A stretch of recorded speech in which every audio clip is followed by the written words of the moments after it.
ഇന്നത്തെ home garden എപ്പിസോഡിൽ നമ്മുടെ വീട്ടിലെങ്ങനെ ഒരു കറിവേപ്പ് ഹെൽത്തി ആയിട്ട് വളർത്താം എന്ന് നോക്കാം. ഒരു കറിവേപ്പിൻ്റെ വളർച്ചയിലെ പ്രധാന ഘടകം അത് വളർത്തുന്ന മണ്ണാണ്. അപ്പോൾ എങ്ങനെ മണ്ണൊരുക്കാം എന്ന് ആദ്യം നോക്കാം.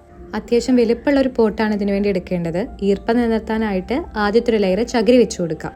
ഞങ്ങൾ താമസിക്കുന്നത് ഒരു തീരദേശത്തായതുകൊണ്ട് ഇവിടെ ചുവന്ന മണ്ണ് കിട്ടാൻ കുറച്ച് ബുദ്ധിമുട്ടാണ്. അതുകൊണ്ട് മണ്ണ് തീരെ കുറച്ചിട്ടുള്ള രീതിയിലാണ് പോട്ടിംഗ് മിശ്രിതം തയ്യാറാക്കുന്നത്. അടിവളമായിട്ട് ശീമക്കൊന്നയാണ് ഇട്ട് കൊടുക്കുന്നത്. മണ്ണിലെ നൈട്രജന്റെ അളവ് കൂട്ടാൻ ഇത് സഹായിക്കും. ശീമക്കൊന്ന നന്നായി കുത്തിരിഞ്ഞിട്ട് അതൊരു ലെയർ ഇട്ട് കൊടുക്കുന്നുണ്ട്. പിന്നെ മുരിങ്ങയിലയും ഇതും നമ്മൾ അടിവളമായിട്ട് കൊടുക്കുന്നുണ്ട്. ചെടിയുടെ ഒരു ഓവറോൾ ഗ്രോത്തിന് ഇത് സഹായിക്കും. അതും നന്നായി വെട്ടിയെരിഞ്ഞ് ചെറുതാക്കി ഒരു ലെയർ ഇട്ട് കൊടുക്കാവുന്നതാണ്. ഈ കുത്തിയരിഞ്ഞു വെച്ച പച്ചിലകളെ പോട്ടിൽ നമ്മൾ ഏറ്റവും താഴത്തെ ലെയറിൽ ചകിരി അടുക്കിയിട്ടുണ്ട്. അതിന്റെ മുകളിലായിട്ട് ഇട്ട് കൊടുക്കുന്നു. ഇത് കാലക്രമേണ അവിടെ കിടന്ന് ജീർണിച്ച് ജൈവവളമായിട്ട് മാറുകയും ചെടിക്ക് ആവശ്യമായിട്ടുള്ള ന്യൂട്രിയൻസ് റിലീസ് ചെയ്യുകയും ചെയ്യും. അടുത്തൊരു ലെയറിൽ ഞങ്ങൾ ഉണക്ക കരിയിലകളാണ് എടുക്കുന്നത്. അപ്പോൾ നമ്മുടെ പറമ്പിലൊക്കെ വീണ് കിടക്കുന്ന ഉണക്ക കരിയിലകൾ അടിച്ചു കൂട്ടിയെടുത്തതാണ്. ഈർപ്പം നിലനിർത്താനും പോഷകങ്ങൾ നൽകാനും ജൈവവസ്തുക്കളൊക്കെ ഉള്ള മണ്ണ് ഭാരം കുറഞ്ഞതും വായുസഞ്ചാരം ഉള്ളതും ആയിരിക്കണം. അതിനു വേണ്ടിയിട്ടാണ് നമ്മളിതെല്ലാം ഇട്ട് കൊടുക്കുന്നത്. ഇതാണ് ഗാർഡൻ സോയിൽ അഥവാ നമ്മുടെ പറമ്പിൽ നിന്ന് എടുത്ത മണ്ണ്. ഇത് അസിഡിറ്റി മാറ്റാൻ വേണ്ടിയിട്ട് ആവശ്യത്തിന് കുമ്മായം ചേർത്ത് ട്രീറ്റ് ചെയ്ത് വെച്ചിട്ടുള്ള മണ്ണാണ്. വെയിലൊക്കെ കൊള്ളിച്ച് അതിലെ കട്ടകളൊക്കെ ഒടിച്ച് തയ്യാറാക്കി വെച്ചിട്ടുള്ള മണ്ണ്. ഇങ്ങനെ തയ്യാറാക്കി വെച്ചിരിക്കുന്ന മണ്ണിലോട്ട് നമ്മൾ സ്യൂഡോമോണസ് ആഡ് ചെയ്ത് കൊടുക്കുന്നു. സ്യൂഡോമോണസ് എന്ന് പറഞ്ഞാൽ ഒരു മിത്രകീടമാണ്. അത് ഈ ചെടിയുടെ വേരിലും മണ്ണിലുമൊക്കെ പ്രവർത്തിച്ച് ചെടിയെ നശിപ്പിക്കുന്ന രോഗാണുക്കളിൽ നിന്ന് അതിന് സംരക്ഷണം കൊടുക്കുന്നു. ചെടിയുടെ ചീയൽ രോഗം, ഇലപ്പുള്ളി രോഗം ഇതൊക്കെ മാറിക്കിട്ടും. പിന്നെ നമ്മൾ ചേർക്കുന്നത് നീം കേക്കാണ്. ഇതൊരു അടിവളമായിട്ട് ഇട്ട് കൊടുക്കുന്ന ഒന്നാണ് നീം കേക്ക്.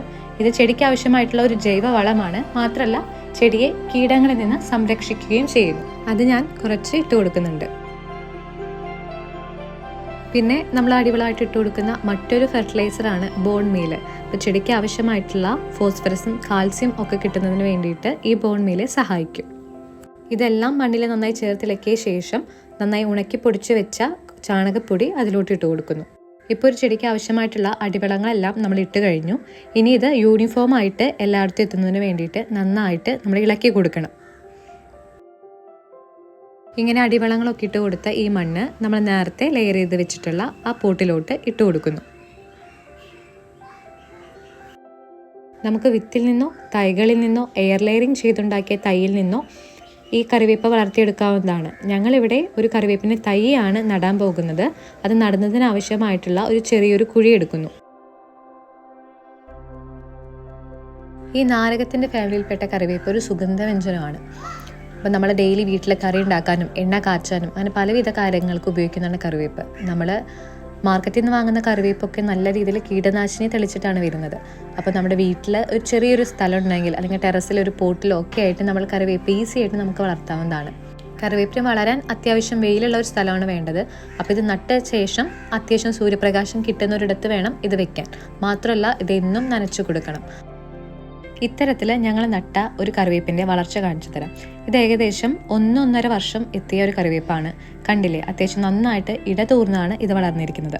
ആദ്യത്തെ ഒരു 2 വർഷം കറിവേപ്പ് വളരെ സ്ലോ ആയിട്ടേ വളരുള്ളൂ. അപ്പോൾ ആ സമയത്ത് നമ്മൾ അതിൻ്റെ തണ്ടൊടിക്കാൻ പാടില്ല. കാരണം അതിൻ്റെ വളർച്ച മുരടിച്ചു പോകും. ഒരു 3 വർഷമൊക്കെ കഴിഞ്ഞ് ചെടിക്ക് ആവശ്യമായിട്ടുള്ള ഒരു മെച്യൂരിറ്റി ഒക്കെ വന്നു കഴിഞ്ഞാൽ പിന്നെ നമുക്ക് അതിൻ്റെ ഇലകൾ നുള്ളിയെടുക്കാം. തുടക്കത്തിൽ എപ്പോഴും കൂമ്പ് നുള്ളാൻ ശ്രമിക്കണം. കാരണം എന്നാൽ മാത്രമേ പുതിയ ശിഖരങ്ങളായിട്ട് വളരുകയുള്ളൂ. അപ്പം നല്ല ഇടതൂർന്ന് വളരും. നമ്മൾ അടിവളം കൊടുക്കുന്നതിന് പുറമെ കാലാകാലങ്ങളിൽ അതിനാവശ്യമായിട്ടുള്ള ജൈവവളങ്ങൾ ആഡ് ചെയ്ത് കൊടുക്കണം. ഞങ്ങൾ എപ്പോഴും ആഡ് ചെയ്ത് കൊടുക്കുന്ന ഒരു ജൈവവളം കാണിച്ചു തരാം. ഇതിനായിട്ട് നമ്മുടെ വീട്ടിൽ ഉപയോഗിച്ച് ബാക്കി വരുന്ന കഞ്ഞിവെള്ളമാണ് എടുക്കുന്നത്. ആ കഞ്ഞിവെള്ളത്തിലോട്ട് കുറച്ചധികം കപ്പലണ്ടി പിണ്ണാക്ക് ചേർക്കണം. ഇത് നമുക്ക് ഈ വളങ്ങളൊക്കെ വിൽക്കുന്ന നഴ്സറികളിൽ നിന്നൊക്കെ വാങ്ങാനായിട്ട് കിട്ടും. ഇത് നമ്മൾ 1-2 ദിവസം പുളിപ്പിക്കാനായിട്ട് വെക്കണം. അപ്പോൾ അതങ്ങനെ പുളിച്ച് വരുമ്പോൾ അധികം സ്മെല്ലില്ലാണ്ടിരിക്കാനും മാത്രമല്ല പൊട്ടാഷ്യം, മഗ്നീഷ്യം, അയൺ എന്നീ കണ്ടന്റ് കിട്ടുന്നതിനും ഇതിൽ നമ്മൾ ശർക്കര ആഡ് ചെയ്ത് കൊടുക്കും. ഈ ഒരു മിശ്രിതം നമ്മൾ ഫെർമെൻറ്റ് ചെയ്യാനായിട്ട് മാറ്റി വെക്കണം. അങ്ങനെ ഫെർമെൻറ്റ് ചെയ്തെടുത്ത ആ മിശ്രിതമാണിത്. ഇതൊരു നല്ലൊരു ബയോ ഫെർട്ടിലൈസറാണ്. മാത്രമല്ല ഇതൊരു ലിക്വിഡ് ഫെർട്ടിലൈസർ കൂടിയാണ്. അതായത് ചെടിക്ക് പെട്ടെന്ന് അതിൻ്റെ വേരിലൂടെ വലിച്ചെടുക്കാനായിട്ട് സാധിക്കും. ഇതൊരിക്കലും നേരിട്ട് ചെടിയുടെ കടയ്ക്ക് കൊണ്ട് ഒഴിക്കരുത്. കാരണം ഇതിൻ്റെ കോൺസെൻട്രേഷൻ കൂടുതലായിരിക്കും. അധികമായാൽ അമൃതും വിഷമാണല്ലോ. അതുകൊണ്ട് ഇതൊരു കപ്പ് എടുത്തിട്ട് 10 ഇരട്ടി വെള്ളം എന്ന രീതിയിൽ നേർപ്പിച്ച് വേണം ചെടിക്ക് ഒഴിച്ചു കൊടുക്കാനായിട്ട്. ഇങ്ങനെ തയ്യാറാക്കിയ മിശ്രിതം നമുക്ക് ചെടിയുടെ ചുവട്ടിലോട്ട് ഒഴിച്ചു കൊടുക്കാം. ചെടിക്ക് ആവശ്യമായിട്ടുള്ള പോഷകങ്ങളൊക്കെ കിട്ടുന്നുണ്ടെന്ന് ഉറപ്പുവരുത്താനായിട്ട് സമയാസമയങ്ങളിൽ ഇതുപോലുള്ള വളപ്രയോഗങ്ങൾ നടത്തണം. ഈ ഒരു രീതിയിൽ തന്നെ ഞങ്ങൾ വളർത്തിയെടുത്ത മറ്റൊരു കറിവേപ്പാണിത്. ചെടിക്ക് ആവശ്യമായിട്ടുള്ള സൂര്യപ്രകാശം കിട്ടുന്നുണ്ടെന്ന് ഉറപ്പുവരുത്തണം. മാത്രമല്ല സമയാസമയങ്ങളിൽ നനച്ചു കൊടുക്കുകയും വേണം. ഈ ഒരു രീതിയിൽ വളർത്തിയാൽ നിങ്ങൾക്കും നിങ്ങളുടെ വീട്ടിൽ നല്ല ഹെൽത്തി ആയിട്ട് ഇടതൂർന്ന് വളരുന്ന ഒരു കറിവേപ്പ് സ്വന്തമാക്കാനായിട്ട് സാധിക്കും. വീട്ടിൽ കൂടുതൽ പച്ചക്കറിയൊന്നും ഉണ്ടാക്കിയെടുക്കാൻ സാധിച്ചില്ലെങ്കിലും ഒരു കറിവേപ്പോ ഒരു മുളകോ എങ്കിലും നമുക്ക് ഉണ്ടാക്കിയെടുക്കാൻ പറ്റും. കുറച്ച് ക്ഷമയും അധ്വാനമുണ്ടെങ്കിൽ നമുക്കും വീട്ടിൽ സ്വന്തമായിട്ട് ഇതുപോലെ ഉണ്ടാക്കിയെടുക്കാം. ഇത് കാണുന്നതിൽ പലരും ഇതുപോലെ കറിവേപ്പ് വീട്ടിൽ വളർത്തുന്നവരായിരിക്കും. ഇതുപോലെ നല്ല ഇടതൂർന്ന കറിവേപ്പ് ഉണ്ടാക്കാൻ മറ്റു പല ടിപ്സും അറിയുന്നവർ ഇത് കൂട്ടത്തിലുണ്ടാവും. അപ്പോൾ അത്തരം ടിപ്സ് ഈ വീഡിയോ കാണുന്നവർക്കും കൂടി പ്രയോജനപ്പെടാൻ വേണ്ടിയിട്ട് കമൻറ്റ് ബോക്സിൽ എഴുതണം. ഇഷ്ടപ്പെട്ടെങ്കിൽ ഈ വീഡിയോ ലൈക്ക് ചെയ്യണം, സബ്സ്ക്രൈബ് ചെയ്യണം. Thanks for watching.